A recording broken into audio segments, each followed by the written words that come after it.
Hello everyone, Johnny here. I just want to plant another seed of hope in your heart today.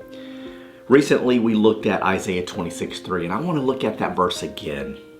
You will keep him in perfect peace whose mind is stayed on you, because he trusts in you. You will keep him in shalom, shalom, whose mind, that word is also translated imagination in other parts of the Old Testament. It's the form and frame of your soul, the place where thoughts and imaginations are conceived and birthed. When that place in our soul is stayed on the Lord, that word means leaning upon. When I'm completely leaning and resting upon the Lord with that area of my soul where imagination and vision is given birth to, when that place in my thinking is focused on Jesus, he will keep me in shalom, shalom. And he'll keep you there as well. God bless you.